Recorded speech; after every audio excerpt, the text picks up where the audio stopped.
Bonjour à tous. Alors nous sommes fin octobre et effectivement je voulais de la pluie.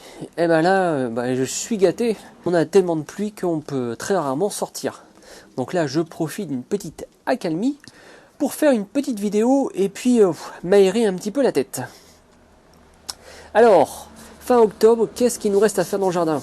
Bon, j'avoue, c'est beaucoup moins intense, mais on a quand même quelques petites choses à faire, et notamment pour nos petites buttes. Eh bien oui, parce qu'il faut qu'elles continuent à vivre et on va dire un petit peu à se régénérer. Et donc il faut les nourrir et les soigner un tout petit peu. Allez, je vous montre vite fait où ça en est dans mon jardin. Alors je ne mentirai pas là que l'activité principale en ce moment, c'est de ramasser les feuilles. Les feuilles de mon super tilleul, qui fin octobre n'a pas encore perdu beaucoup de feuilles. Il y a des années, il y en avait beaucoup moins. Donc assez souvent, je viens faire mes petits tas. Et on va voir ça, je vais mettre ça après sur mes buts. Alors également, ce que j'ai fait, c'est que j'ai refait mes fraisiers. Voilà, j'ai fait des petits carrés. Je trouve ça déjà plus joli. Et ça fait un peu comme des buts en fait, c'est surélevé. Et voilà, je préfère. C'est plus joli, plus design et plus sympa à gérer. Et ici, j'ai remis, je ne sais pas si vous avez suivi, mais tous mes fraisiers que j'avais moi-même semés. Donc ils ont bien levé, il m'en reste encore d'autres. Mais là, je suis assez content de ces fraisiers semés. C'est la première fois que j'y arrive. Et ici, j'ai dédoublé tous mes fraisiers qui avaient fait des petits. Et voilà. Donc on peut voir que j'ai laissé des trous avec des pots enterrés. Ici, il y aura des Zoya l'année prochaine. Il faut juste qu'ils soient plus en rupture de stock pour que je passe la commande. Mais voilà, donc ça, on en reparlera. Mais j'ai remis donc mes fraisiers. Bon, j'ai perdu un peu de place, effectivement, en faisant ça, on va me dire. Mais bon, voilà, c'était mon petit délire. Et je trouve ça très joli. Et ici, j'ai mis un cassissier, une bouture de l'année dernière, qui a bien pris. Voilà, donc à voir ce que je vais faire là, mais à mon avis ça va être pareil ici. Voilà, pour que ça soit un peu joli, on va bien, comme ça on distinguera bien les chemins, des petits carrés de jardin. Donc il me reste encore des fraisiers, je ne sais pas où je vais les mettre, mais là voilà. Bon. Voilà tout simplement, voilà, je me suis amusé. En passant devant, j'ai taillé mon mûrier, j'ai fait 3 boutures, j'ai taillé mon cassissier, j'ai refait des boutures encore. Et là j'ai taillé des framboisiers, j'ai refait des boutures. Là c'est encore 2 pieds de cassis de l'année dernière, je vous avais déjà montré. Et là c'est un pied de goji qui j'espère va reprendre. On m'a filé un gros pied de goji, vous allez voir. Et là j'espère que ça va bien reprendre. Alors les buttes d'hiver, alors elles sont comme ceci, soit nues. Voilà, donc elles sont déjà bien en train de reprendre. Ici on a des oignons, voilà, qui ont repoussé, que j'ai pas ramassé et puis qui repoussent. Très bien. On a mes fèves qui sont vraiment très jolies. Et ma blonde d'hiver, ma salade, que j'ai repiquée. Très jolie. Donc voilà. Donc ça, c'est en train d'arriver. Et mes fèves sont vraiment très belles. On verra la rigueur de l'hiver si elle les tue ou pas. Mais pour l'instant, assez content. Et je pensais pas avoir oublié autant d'oignons que ça. Il y a partout des oignons. C'est vrai que je les avais semés en masse. Mais bon, voilà, jamais rien n'est perdu. Ah mais les fèves, très jolies cette année. Pour l'instant il fait pas froid en même temps. Alors nos buts. Donc ici ma butte en U. Donc j'ai commencé à enlever tous les tuteurs. Et j'ai commencé à rassembler au milieu voilà, toutes les courges qui partaient un peu à droite à gauche. Donc on va dire deux façons de faire. Soit on laisse juste comme ça et puis ça va sécher et pourrir. Ce que j'aime pas trop, on va dire, laisser comme ça. Je trouve pas ça très joli. Moi, ce que je préfère, c'est tout ramener sur la butte. Et après, je prends mon petit sécateur. Voilà, et je coupe en morceaux.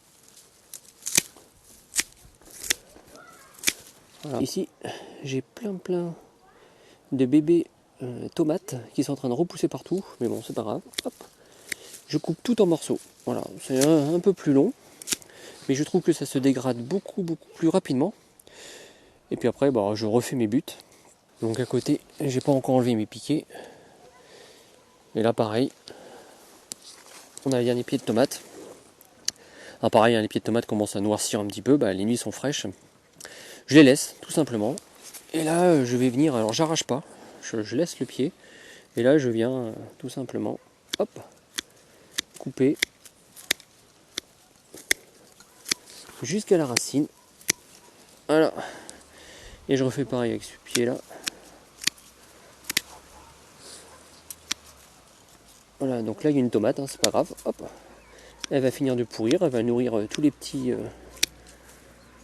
vers.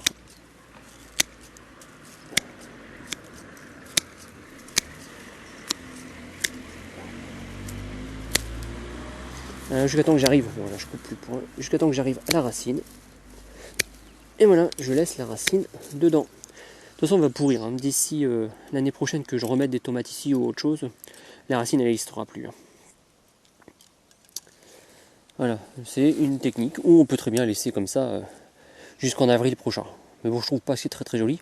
Surtout qu'au milieu, l'herbe aura quand même pas mal repoussé. Donc voilà, c'est juste pour un effet assez joli. Parce que j'aime bien quand même que mon jardin soit propre. Et pareil pour cette butte là, la butte de tomates, où dedans j'ai encore quelques énormes betteraves comme je vous ai montré récemment. Donc là des betteraves oranges, et je dois avoir 2 ou 3 betteraves rouges. Voilà, encore là, la betterave, elle est quand même assez énorme. Mais bon, on a ramassé il n'y a pas longtemps, je vais les laisser. Donc là on va tout nettoyer pour que ce soit tout propre. Donc on a un bel exemple ici. Voilà, ici c'est la butte où j'avais mis mes tomates cerises. Donc on en voit encore quelques-unes qui sont dedans, mais là j'ai tout coupé. Ensuite par-dessus, qu'est-ce que je viens mettre? Je viens remettre toutes mes feuilles. Dès que j'ai des feuilles à droite à gauche, ou même que je récupère chez des amis, et bien du coup, je les mets sur ces buttes. Ça commence à bien se décomposer. Et ensuite, je viens en plus la nourrir. Sur la fenêtre, il y a quoi? Il y a les déchets. Voilà. Banane, un petit peu de farine, un petit peu de peau d'oignon, une pomme, le sopalin pour pas trop que ça colle. Et là, comme à chaque année, je fais un trou. Voilà. Alors regardez. Hop. Alors ça, je sais jamais. Alors grosse tête, petite tête. Alors celui-là, voilà comment on les reconnaît, est-ce qu'ils sont gentils ou pas gentils. Comme dans la vraie vie, la grosse tête, c'est jamais bon à avoir. Donc s'ils ont une grosse tête, c'est pas bon. S'ils ont une petite tête par rapport au derrière, c'est un gentil. Donc celui-là, j'ai l'impression que c'est un gentil. Allez, on le laisse. Bon, de toute façon, j'aurais laissé l'autre aussi. Hop là. Voilà. Et on referme. Et voilà. Je nourris ma butte comme ça pendant tout l'hiver. Et je peux vous dire que des assiettes comme ça, j'en ai 2 par jour. Donc les buttes elles sont nourries. Hein. Et même des fois jour, je fais oh tiens c'est déjà là. Bon j'en remets par dessus, c'est pas grave. Voilà comment je fais passer mon hiver à mes buttes. Donc c'est un petit nettoyage. Et ça m'occupe et ça me fait prendre l'air entre 2 pluies. Et un dernier truc, alors là, je suis trop fier, je sais pas où ça va aller, mais je suis trop fier, regardez. Ici, pour ceux qui ont reconnu, c'est mon pied de grenadier. Et là, j'ai 1, 2, 3 grenades. Alors, j'ai aucune idée de comment ça pousse. Moi, je pensais que ça poussait pendant la saison chaude. Mais, non. J'ai 3 grenades. Alors, peut-être qu'avec l'hiver, ça va jamais tenir. Peut-être que c'est un fruit qui pousse l'hiver. J'en ai aucune idée, mais je suis content. J'ai 3 grenades qui arrivent. Ça veut dire que même si c'est pas bon, c'est pas la bonne saison, eh bien le pied il est bien pris, et donc j'en aurai forcément un jour. Et ça je suis assez fier. Bon, à suivre. Hein. Voilà comment je m'occupe de mes buttes pendant tout l'hiver jusqu'à temps de faire nos nouveaux petits semis. Ah oui, également, je pense qu'aujourd'hui ou demain s'il pleut pas, je vais mettre mes petits pois. C'est très rare quand je les fais aussitôt, mais si on a un hiver aussi doux que l'année dernière, je gagne un peu de temps.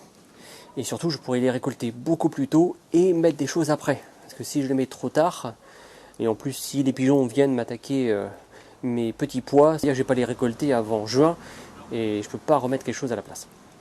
Donc voilà, donc mes buttes, je nettoie, je coupe en petits morceaux tout ce qu'il y a à l'intérieur. Ça permet une décomposition beaucoup plus rapide. Ça permet également à la butte de se nourrir. Je mets par-dessus toutes les feuilles. Alors je récupère beaucoup de feuilles, hein. Dès que je vois un tas de feuilles en quelque part, j'essaie de le récupérer. J'ai toujours un gros sac dans ma voiture. Ou dès que je vais dans les bois, alors pas un seul endroit, hein, vous connaissez, hein, mais à petits endroits, je récupère un peu d'humus un peu partout. Et je viens mettre ça sur mes buttes. Et ensuite, sous ce tas de feuilles, de paille, de branches, eh bien je vais mettre tous mes déchets ménagers. Et voilà, c'est comme ça que ma butte, en fait, se nourrit et se développe. Je mets rien de plus. Après, elle se débrouille toute seule, elle est complètement autonome. Et je n'ai jamais de maladie depuis que je fais ce système-là. Allez, sur ce, j'espère qu'on va pas avoir trop de pluie, je vais pouvoir bosser un peu dans mes jardins. Bon, j'irai devant la cheminée ou devant la console ou avec un bon livre. Mais bon, on en trouve toujours quelque chose à faire. Voilà. Dans tous les cas, prenez plaisir à faire ce que vous faites. Je vous dis à bientôt. Merci à tous.